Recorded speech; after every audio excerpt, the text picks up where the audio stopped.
여러분 안녕하십니까. 광주 MBC 뉴스데스크입니다. 광주 도시철도 2호선 공론화가 오는 10일 모든 절차를 마치고 16년 묵은 논란의 종지부를 찍습니다. 시민 참여단에게 최후의 선택을 맡긴 찬성 측과 반대 측은 긴장감 속에 마지막 설득을 준비 중입니다. 김인정 기자입니다. 광주 도시철도 2호선 공론화가 이제 막바지 단계로 접어들었습니다. 시민참여단 250명은 찬성 측과 반대 측이 제공한 자료를 검토하며 개별적으로 수기 과정을 거치고 있습니다. 남은 건 최종 토론회입니다. 시민참여단은 오는 9일과 10일 1박 2일간 합숙 토론하며 광주 도시철도 2호선의 운명을 결정할 마지막 선택을 내립니다. 250명의 마음을 누가 더 많이 얻느냐, 이게 이제 관건이죠. 결코 찬성 측을 설득하고 반대 측을 설득하는 이게 공론화의 목적이 아니고. 찬성과 반대 측도 공론화의 마지막이 될 이 종합 토론에 전력을 쏟고 있습니다. 공정한 공론화를 위해 전화 여론조사에서 나온 찬성과 반대 유보 비율이 공개되지 않고 있어 양측 모두 1박 2일 마지막 담판에 기대를 걸고 있습니다. 찬성 측은 수송 능력과 대중교통 필요성을 강조하면 시민들을 설득할 수 있을 거라 자신하고 있습니다. 2량짜리 경량 전철이 맞습니다. 그렇지만 4분 운행 간격이기 때문에 시간당 60칸이 동시에 움직여서 수송하는 데는 아무 문제가 없습니다. 반대 측 역시 최근 공론화 자체에 대한 시민들의 반응이 대체로 긍정적이었고 현재 흐름이 반대 측으로 흐르고 있다며 기대감을 보이고 있습니다. 건설된 이후에도 계속 추가되는 운영 적자, 이 문제에 대해서 대부분 시민들은 굉장히 애몰단지가 되지 않겠냐. 광주 외 지방자치단체 차원에서 공론화를 시도했던 부산과 제주의 경우 BRT 건설이 재개되고 국내 첫 영리병원 개설이 불어도는 등 일부 시책이 뒤집힌 사례도 있어 긴장감을 더하고 있습니다. 공론화를 시도한 광주 도시철도 2호선이 16년 논란의 종지부를 찍고 소통과 협치의 사례로 남게 될지 주목됩니다. MBC 뉴스 김인정입니다. 주택가를 맴도는 길고양이가 갈수록 늘고 있습니다. 작고 귀엽긴 하지만 쓰레기를 뒤지거나 울음소리 등으로 피해를 주기도 하는데요. 개체수가 늘어나지 않도록 전남 지자체들도 중성화 사업에 나섰습니다. 김진선 기자가 현장 취재했습니다. 덫의 바깥부터 안쪽까지 조금씩 뿌려둔 고양이 먹이. 길고양이 한 마리가 하나씩 먹으며 살금살금 덫 안쪽으로 들어옵니다. 앞발을 조금 더 내딛는 순간 덫이 닫히고 맙니다. 아이고 이뻐. 아이고 이뻐. 미안해. 가자. 길고양이를 중성화 수술한 뒤 풀어주는 TNR 사업의 첫 단계로 포획하는 과정입니다. 자주 활동하는 지역에 덫을 설치한 뒤 고양이가 잡히면 병원에서 수술을 하는 방식. 얘가 파렴치예요? 수컷은 수술 뒤 하루에서 사흘, 암컷은 일주일 이상 회복을 도운 뒤 원래 살던 곳에 풀어줘 개체수를 더 늘리지 않고 살아가게 하는 겁니다.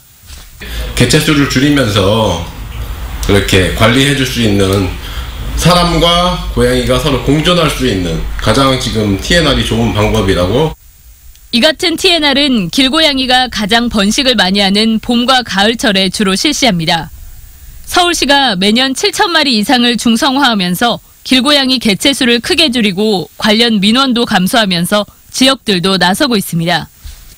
올해 처음으로 정부가 중성화 지원 사업 예산을 배정했지만 지자체들의 대응은 제각각입니다.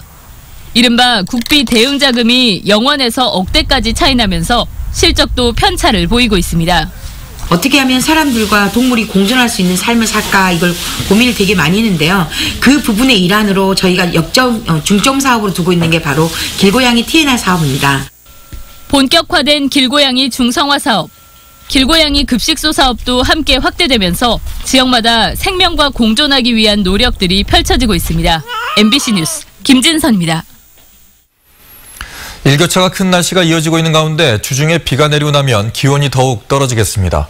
광주 전남 지역의 오늘 낮 최고 기온은 18도에서 21도 분포로 가을 날씨를 보인 가운데 내일 아침 기온도 오늘만큼 크게 떨어져 2도에서 11도 분포를 보이겠습니다. 광주지방기상청은 모레부터는 차차 구름이 많이 끼다가 목요일인 오는 8일부터 비가 내리겠다고 예보했습니다. 기상청은 비가 내리면 낮 최고 기온이 16도 정도까지 떨어지는 등 더 추워지겠다고 내다봤습니다. 시민 연주자들을 선발해 꾸려진 국립아시아문화전당 시민 오케스트라가 5달간의 연습을 거쳐 문화전당 무대에서 공연을 선보였습니다. 국립아시아문화전당 시민 오케스트라는 문화전당 예술극장에서 정월태 지휘자의 지도로 베르디와 푸치니 오페라 등 대중적인 클래식 레퍼토리를 연주했습니다.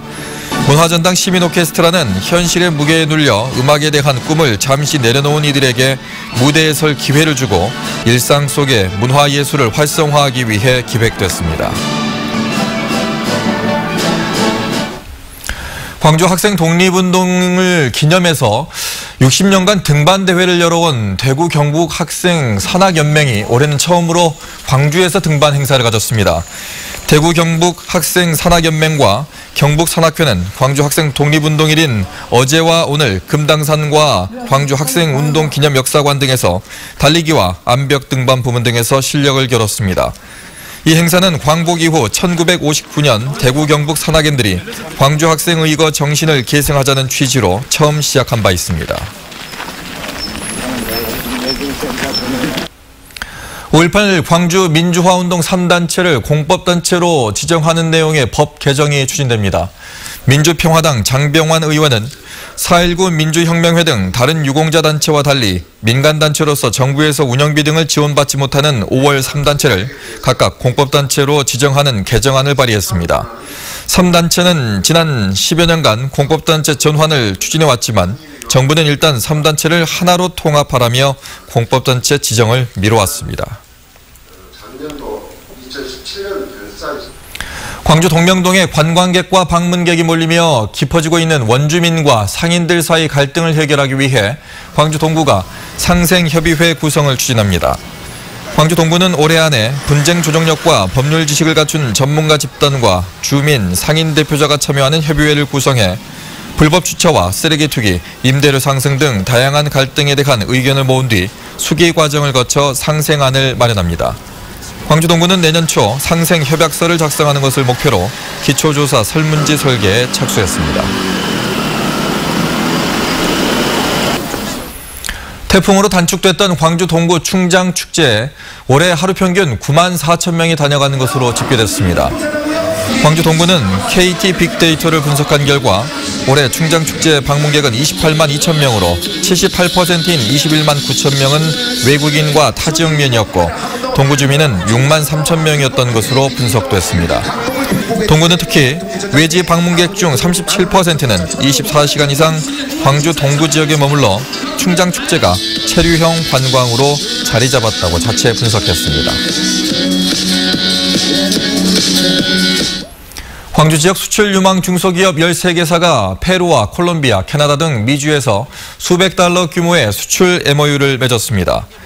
광주시에 따르면 지역 중소기업이 참여하는 해외 시장 개척단이 페루와 콜롬비아, 캐나다에서 수출 비즈니스 상담회를 연 결과 1억 3천만 달러 규모의 수출 상담과 681만 달러의 수출 MOU를 체결했습니다.